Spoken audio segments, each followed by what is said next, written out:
Siz nasılsınız? Vallahi iyiyiz Allah'a şükür. Şimdi bir toplantı vardı, ona hazırlık yapıyordum da kusura bakmayın.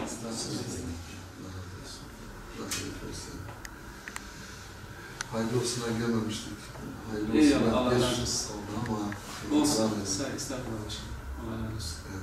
teşkilat olmayınca yani düzenli bir çalışma programı da olmuyor.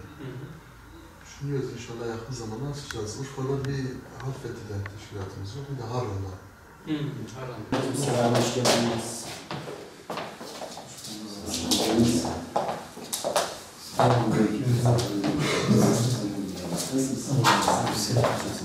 Nasılsınız?